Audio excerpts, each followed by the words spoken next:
Friends, welcome back to our channel. हम कर रहे हैं आपकी एनसीईआरटी एग्जाम्पलर को सॉल्व, जिसमें हम क्लास 10th की एनसीईआरटी को इस चैनल पर कर रहे हैं और क्लास 9th की एनसीईआरटी अगर किसी ने सॉल्व करनी है तो कमेंट बॉक्स में आपको एक लिंक दिया गया है जो मेरे दूसरे चैनल का है, वहाँ पर जाइए और आपको क्लास 9th की एनसीईआरटी की अलग से प्लेलिस्ट मिल जाएगी।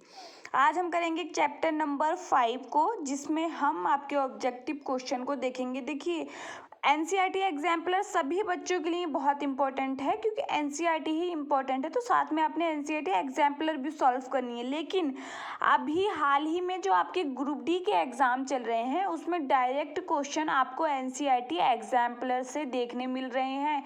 ऑप्शन में भी कोई चेंज नहीं है, आपको सीधे सीधे आपने आपका जो है वो एनसीईआरटी एग्जाम्पलर से क्वेश्चन देखने मिल रहे हैं। तो जिनका भी अभी आरआरबी ग्रुप डी का एग्ज़ाम होना है तो आपने एनसीईआरटी एग्जाम्पलर को सॉल्व करे बिना नहीं जाना है। आपको बहुत सारे सॉल्यूशन मिल जाएंगे, लेकिन हम कोशिश कर रहे हैं आपको अच्छा एक्सप्लेन करने की, साथ में बहुत कम टाइम के साथ। तो अगर आप चैनल पर नए हैं तो चैनल को सब्सक्राइब कीजिए और जाकर मेरे नए चैनल को सपोर्ट कीजिए। फर्स्ट क्वेश्चन आपको आपकी स्क्रीन पर दिखाई दे रहा है, जो है किस तत्व तक अष्टक नियम लागू हो पाया। आपने बताना है किस तत्व तक अष्टक नियम लागू हो पाया। तो देखिए, अष्टक नियम जो दिया था वो न्यूलैंड नामक साइंटिस्ट ने दिया था। किसने दिया था? न्यूलैंड नाम के आपके साइंटिस्ट ने दिया था। आप पढ़ते हैं न्यूलैंड का अष्टक नियम। ये अगर हम देखें तो ये सिर्फ लागू हो पाया था कैल्शियम तक, मतलब 20 तत्वों तक ये लागू हो पाया था।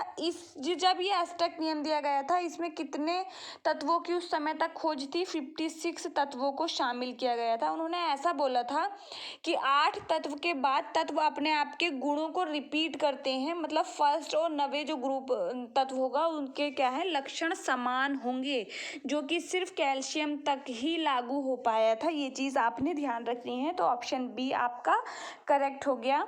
नेक्स्ट क्वेश्चन देखते हैं।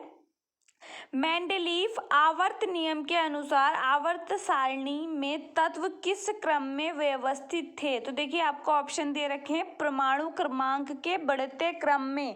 तो मेंडलीफ ने परमाणु क्रमांक के बढ़ते क्रम में नहीं दिया था। आपकी आधुनिक आवर्त सारणी परमाणु क्रमांक के बढ़ते क्रम में है। अगर मेंडलीफ परमाणु क्रमांक को लेकर चलते तो दूसरी आवर्त सारणी की जरूरत ही नहीं पड़ती, वो सबसे बेस्ट आवर्त सारणी होती। परमाणु क्रमांक के घटते क्रम में तो बिल्कुल ही नहीं है, ना ही आधुनिक सारणी है, ना ही कोई भी आवर्त सारणी है। फिर देखेंगे परमाणु भार के बढ़ते क्रम में, तो आप मेंडलीफ ने जो लिया था वो परमाणु भार के बढ़ते हुए क्रम में आवर्त सारणी को अरेंज किया था, इसीलिए वो आवर्त सारणी में कुछ आपको दोष देखने मिले, अदरवाइज वो आवर्त सारणी सबसे बेस्ट थी। नेक्स्ट क्वेश्चन देखेंगे। मेंडलीफ आवर्त सारणी में उन तत्वों के लिए रिक्त स्थान छोड़ दिए गए थे जिनकी खोज बाद में हुई। निम्नलिखित में से किस तत्व को आवर्त सारणी में बाद में स्थान मिला? देखिए, आवर्त सारणी जो मेंडलीफ ने दी थी उस समय 63 तत्वों को उन्होंने आवर्त सारणी में रखा था और उन्होंने कुछ तत्वों के लिए खाली जगह छोड़ी थी। उन्हें पता था कि भविष्य में तत्व खोजे जाएंगे तो उनका स्थान यहाँ पर होगा। ये उस सारणी की बहुत ही अच्छी बात थी। और आपका देखा गया कि एका एल्यूमिनियम, एका आपका सिलिकॉन, ये छोड़े गए, तो ये इनका स्थान जर्मेनियम, आपका गैलेनियम इन्होंने लिया और स्कैंडियम ने। तो यहाँ पर अगर देखेंगे आपको क्या ऑप्शन दे रखा है? जर्मेनियम। ऑप्शन ए आपका करेक्ट है। नेक्स्ट देखेंगे। आधुनिक आवर्त सारणी के संदर्भ में निम्नलिखित में से कौन से कथन गलत हैं? आपने बताना है। देखिए, फर्स्ट कथन को हम पढ़ते हैं। आधुनिक आवर्त सारणी में तत्वों को उनके घटते हुए परमाणु क्रमांक के आधार पर व्यवस्थित किया गया है। तो परमाणु क्रमांक के आधार पर नहीं था और घटते हुए तो बिल्कुल नहीं है, तो ये आपका क्या हो गया? गलत हो गया। फिर देखेंगे, आधुनिक आवर्त सारणी में तत्वों को उनके बढ़ते हुए परमाणु भारों के आधार पर व्यवस्थित किया गया, जो कि आपका गलत हो गया, क्योंकि आधुनिक आवर्त सारणी की बात हो रही है।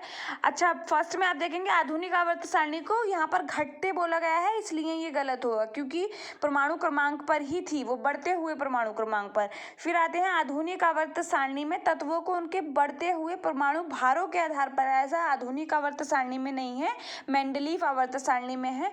मेंडलीफ क्या, आप न्यूलैंड ने दिया, सब ने क्या कह रहा था? आपका परमाणु भारों पर ही दिया था। आधुनिक आवर्त सारणी सिर्फ आपके परमाणु क्रमांक के बढ़ते हुए क्रम में है। फिर देखेंगे, आवर्त सारणी में समस्थानों को संलग्न समूह में रखा गया। फिर आते हैं आधुनिक आवर्त सारणी में तत्वों को उनके परमाणु क्रमांक के बढ़ते हुए क्रम में व्यवस्थित किया गया। तो अगर हम देखें तो आपने क्या बताना है, आपका ऑप्शन गलत चूज करने हैं। तो ऑप्शन थर्ड भी आपका गलत है, सिर्फ फोर्थ आपका सही है। तो फर्स्ट सेकंड थर्ड किस में है, ऑप्शन बी में आपका करेक्ट हो जाएगा। नेक्स्ट क्वेश्चन, आधुनिक आवर्त सारणी के संदर्भ में कौन सा कथन सत्य है। तो देखिए इनमें 18 क्षैतिज पंक्तियां होती हैं जिन्हें आवर्त कहते हैं। अब समझिए आधुनिक आवर्त सारणी आपका कुछ इस तरीके से आप मान सकते हैं, ऐसे हैं। ये आपका जो ऊर्ध्वाधर कॉलम है ये है आपके आवर्त, ये क्या है आवर्त, 7 आवर्त हैं। और ये आपका क्षैतिज जो पंक्तियां हैं इस तरीके से वो हैं आपके ग्रुप, जिनको आप समूह बोलते हैं, जो 18 हैं। तो फर्स्ट ऑप्शन क्यों गलत हुआ, क्योंकि आपको बोला गया है इनमें 18 क्षैतिज पंक्तियां होती हैं जिनको आप आवर्त कहते हैं। वो क्षैतिज नहीं होती, ऊर्ध्वाधर होती हैं, ठीक है। फिर देखिए इनमें 7 ऊर्ध्वाधर कॉलम होते हैं जिन्हें आवर्त कहते हैं, जो कि आपका क्या हो गया यहाँ पर, ये भी आपका गलत हो गया। फिर देखेंगे इनमें 18 ऊर्ध्वाधर कॉलम होते हैं जिन्हें समूह कहते हैं, ये आपका सही है। यही आपके ऊर्ध्वाधर कॉलम है जिनको क्या बोला जाता है, समूह, ग्रुप बोला जाता है। ऑप्शन सी आपका करेक्ट है। नेक्स्ट देखेंगे, दिए गए तत्वों ए बी सी डी तथा ई परमाणु क्रमांक कितने हैं, 2, 3, 7, 10, 30 में समान आवर्त से संबंधित हैं। अब देखिए यहाँ पर समझिए आपको परमाणु क्रमांक क्या दे रखा है, 2, 3, 7, 10 और 30। तो ये आपकी आवर्त सारणी कुछ इस तरीके से है। अगर हम पहले आवर्त में देखते हैं, ये पहला आवर्त खाली सिर्फ यहाँ पे हाइड्रोजन और हीलियम है, इतना ध्यान रखना है। दूसरे आवर्त में आपके आते हैं, दूसरे आवर्त में आप देखेंगे तो आपका ये हो गया 1 और ये हो गया 2। 3 से लेके आपके 10 तक, 3 से लेके 10 तक कहाँ है, दूसरे आवर्त में है। फिर आप आएंगे 11 से लेके 18 तक आपके कहाँ हैं, आपके तीसरे आवर्त में है। तो आपको क्या पूछा गया है, समान आवर्त का बताना है। तो यहाँ हम जाएंगे, 2 तो आपका फर्स्ट में चला जाएगा, 3 से लेके 10 तक है तो 3, 7 और आपका 10 यहाँ पर आएगा और वो कहाँ पर जाएगा, नीचे कहीं जाएगा। तो समान आवर्त में कौन होगा, 3, 7 और 10 परमाणु क्रमांक जिनका है उसके लिए क्या यूज किया गया है, बी सी डी, जिसके अकॉर्डिंग हम ऑप्शन बी में जाएंगे। फिर देखें तत्व ए बी सी डी तथा ई के परमाणु क्रमांक क्रमशः 9, 11, 17, 12, 13 हैं। तत्वों का कौन सा युग्म समान समूह से संबंधित है।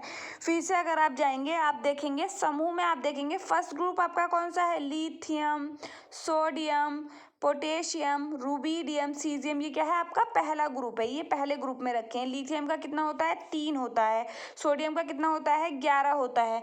तो अगर आप देखेंगे 11 से अगर आप जाएंगे 11 से 12, 13 और फिर आप जाएंगे ऐसे भी इसको देख सकते हैं। 9 परमाणु क्रमांक किसका है, फ्लोरीन का। सोडियम का आपका 11 है। फिर आता है आपका क्लोरीन का 17 है। मैग्नीशियम का 13 है। एल्यूमिनियम का आपका कितना आता है, मैग्नीशियम का 12 है और एल्यूमिनियम का 13 है। तो आप देखेंगे आपके एक ही ग्रुप में है 9 और 17, फ्लोरीन, क्लोरीन, ब्रोमीन, ये सब एक ही समूह के सदस्य हैं। तो यहाँ पर आपका करेक्ट ऑप्शन क्या हो जाएगा, ऑप्शन सी हो जाएगा। नेक्स्ट क्वेश्चन की तरफ बढ़ते हैं। नेक्स्ट क्वेश्चन है, आधुनिक आवर्त सारणी में इलेक्ट्रॉनिक विन्यास 2 8 युक्त तत्वों को आप किस पाते हैं, आप पाते हैं मतलब किस उसमें देखेंगे, आधुनिक आवर्त सारणी में इलेक्ट्रॉनिक विन्यास युक्त तत्व को आप किस समूह में होगा, यहाँ पर किस समूह में पाते हैं।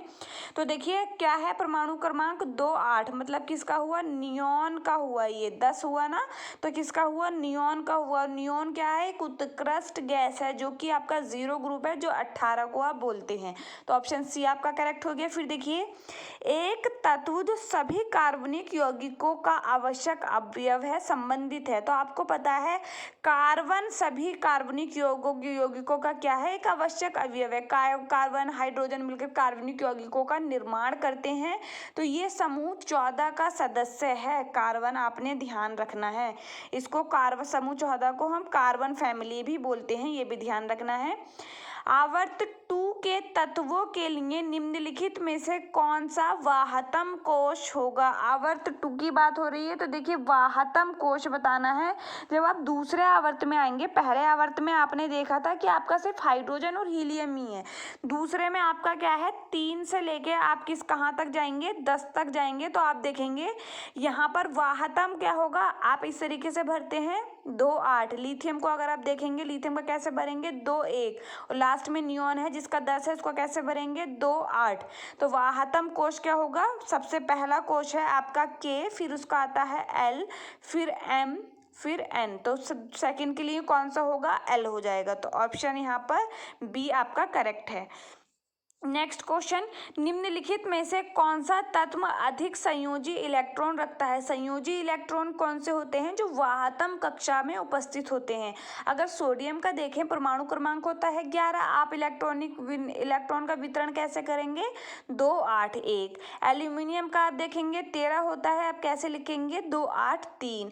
सिलिकॉन का कितना होता है 14 होता है, आप कैसे लिखेंगे 2 8 4। फास्फोरस का 15 होता है, तो कैसे लिखेंगे 2 8 5। मतलब उसमें 5 जाएंगे, तो मतलब 5 ही वाहतम कोश में सबसे ज्यादा इलेक्ट्रॉन किस में है, फास्फोरस में है। यही इसके संयोजी इलेक्ट्रॉन है। ऑप्शन डी आपका करेक्ट हो गया।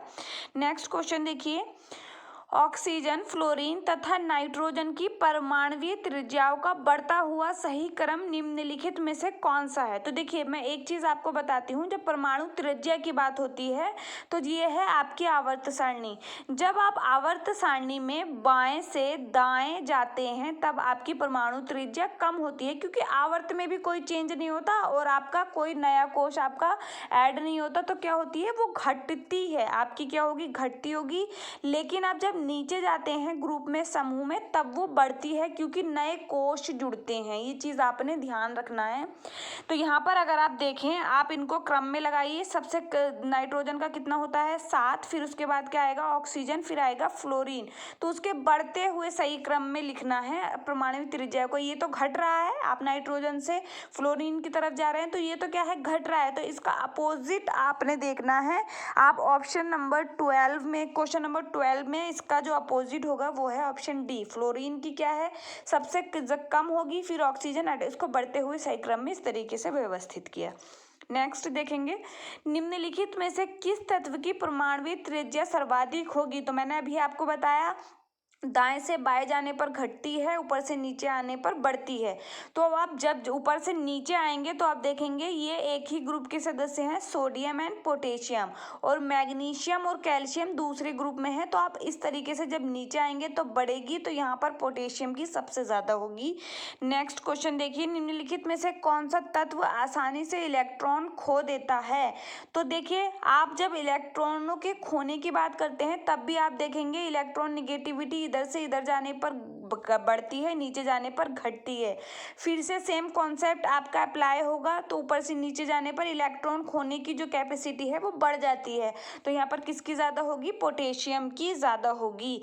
फिर देखेंगे नेक्स्ट क्वेश्चन, निम्नलिखित में से कौन सा तत्व आसानी से इलेक्ट्रॉन नहीं खोता है। अब दाएं से बाएं जाएंगे तो ये क्या होगा, अच्छे से अपने इलेक्ट्रॉनों को होल्ड करके रखते हैं, वो नहीं खोते हैं। तो यहाँ पर क्या होगा, फ्लोरीन। सबसे ज्यादा विद्युत ऋणात्मक तत्व आपकी पूरी आवर्त सारणी में कौन सा है, फ्लोरीन है। नेक्स्ट क्वेश्चन देखिए, निम्नलिखित में से कौन से एक तत्व में समस्थानिकों के अभिलक्षण हैं। एक तत्व के समस्थानिक, आपका एक तत्व के जो समस्थानिक हैं वो क्या है, परमाणु भार समान होते हैं, जो कि गलत है। परमाणु भार समान नहीं होते, परमाणु क्रमांक समान होते हैं। एक तत्व के समस्थानिक के परमाणु क्रमांक समान होते हैं, ठीक है। एक तत्व के समस्थानिक के भौतिक गुण समान होते हैं, जो कि गलत है। भौतिक गुण समान नहीं होते, उनके रासायनिक गुण समान होते हैं। एक तत्व के समस्थानिक समान रासायनिक गुण प्रदर्शित करते हैं, ठीक है। तो यहाँ पर ऑप्शन 2 एंड 4 ठीक है, तो ऑप्शन डी आपका करेक्ट होगा। नेक्स्ट क्वेश्चन, निम्नलिखित को उनके धात्विक गुणों के घटते हुए क्रम में व्यवस्थित करना है। घटते हुए क्रम धात्विक गुण जो होता है आपका इधर से इधर जाने पर, दाएं से बाएं से दाएं जाने पर घटता है, क्योंकि अधातु की उधर क्या होता है, अधातु बढ़ते हैं और नीचे आने पर बढ़ता है। तो आप देखेंगे घटते हुए क्रम में रखना है। सोडियम का कितना होता है, 11। फिर उसके बाद क्या आता है, मैग्नीशियम। सोडियम का 11, मैग्नीशियम का 12, सोडियम। फिर आता है मैग्नीशियम। फिर क्या आता है आपका एल्युमिनियम। फिर आता है सिलिकॉन एंड फिर आता है आपका क्लोरीन। और कैसे घटते हुए क्रम में व्यवस्थित करना है, किनको, धात्विक गुणों को। तो आपके लिए यहाँ पर जो करेक्ट आंसर है वो है आपका ऑप्शन बी। ऑप्शन बी यहाँ पर क्या है, करेक्ट है। फिर देखिए निम्नलिखित तत्वों को उनके धात्विक गुण के आधार पर, फिर से भाई यहाँ से यहाँ जाने पर आपका क्या है, अधात्विक गुण बढ़ते हैं, नीचे आने पर घटते हैं। तो इसके अकॉर्डिंग जो आपका करेक्ट आंसर होगा वो है आपका option number B. Next question देखिए, एका एल्यूमिनियम किस प्रकार का ऑक्साइड बनाता है। तो देखिए एका एल्यूमिनियम को अगर हम देखेंगे, एका एल्यूमिनियम में क्या है, एल्यूमिनियम का आपका गैलियम। तो यहाँ पर आप देखेंगे एल्यूमिनियम के बाद क्या आता है आपका गैलियम आता है। तो ये क्या है आपका E2O3 के, Al2 भी ऐसे ही बनाता है ना, Al2O3, ये ऑक्साइड अम्लीय भी होता है, आपसे पूछा जाता है। तो ये भी इसी प्रकार का आपका बनाया जाता है। एका एल्यूमिनियम हमने किसको बोला था, गैलिनियम को ही बोला गया था आपके मेंडलीफ आवर्त सारणी में। फिर देखेंगे 3 तत्व आपका बोरॉन है, सिलिकॉन है और जर्मेनियम है। ये क्या है, तो आपने ध्यान रखना है, ये है आपका उपधातुएं हैं। नेक्स्ट क्वेश्चन, निम्नलिखित में से कौन सा अम्लीय ऑक्साइड बनाता है। तो देखिए अम्लीय ऑक्साइड कौन बनाएगा, जिसका परमाणु क्रमांक क्या है, 7 है, वो क्या बनाएगा, अम्लीय ऑक्साइड बनाएगा। नेक्स्ट देखेंगे परमाणु क्रमांक 14 वाला तत्व कठोर है तथा अम्लीय ऑक्साइड एवं एक सहसंयोजक हैलाइड है। यह तत्व निम्नलिखित में से किस वर्ग से संबंधित है। परमाणु क्रमांक किसका होता है आपका, सिलिकॉन का होता है 14। और अभी आपको बताया था सिलिकॉन क्या है आपका एक उपधातु है। तो ऑप्शन बी आपका करेक्ट हो गया। नेक्स्ट क्वेश्चन, एक परमाणु की परमाणुवीय त्रिज्या को निम्नलिखित में से कौन सा सही प्रदर्शन करता है। तो देखिए आप अगर देखेंगे option second and option third को देखिए, option second and option third को आप जब देखेंगे तो ये आपकी परमाणुवीय त्रिज्या को क्या करता है, सही से निरूपित करता है। तो ऑप्शन बी आपका करेक्ट है। यहाँ पर ये आपकी नाभिकीय त्रिज्या को कर रहा है और ये आपकी बाहरी रेडियस को बता रहा है। फिर देखिए नेक्स्ट क्वेश्चन, आवर्त सारणी के एक समूह में ऊपर से नीचे जाने पर निम्नलिखित में से क्या नहीं बढ़ता है। परमाणुवीय त्रिज्या मैंने आपको बताई बढ़ती है, धात्विक लक्षण भी बढ़ते हैं, लेकिन उनकी संयोजकता एक ही समूह के सारे तत्वों की संयोजकता क्या है, समान होती है। तो यही आपका करेक्ट आंसर है। फिर देखेंगे आवर्त सारणी में बाएं से दाएं जाने पर सामान्यतः परमाणु आकार बाएं से दाएं जाने पर, मतलब आपको ऐसे पूछा जा रहा है, तो जब आप जाते हैं तो उसका परमाणु का आकार क्या है, घटता है। ऑप्शन बी आपका करेक्ट हो जाएगा। नेक्स्ट क्वेश्चन, निम्नलिखित में से तत्वों का कौन सा समूह धात्विक गुणों के बढ़ते हुए क्रम में लिखा है। तो यहाँ पर अगर आप देखेंगे ऑप्शन ए आपका करेक्ट है। तो ये थे आज के इम्पोर्टेंट क्वेश्चन, हमने बहुत कम टाइम में आपको अच्छे से एक्सप्लेन करने की कोशिश की है। अगर आप चैनल पर नए हैं और सब्सक्राइब नहीं किया है तो चैनल को सब्सक्राइब और शेयर करना ना भूलें। Thank you.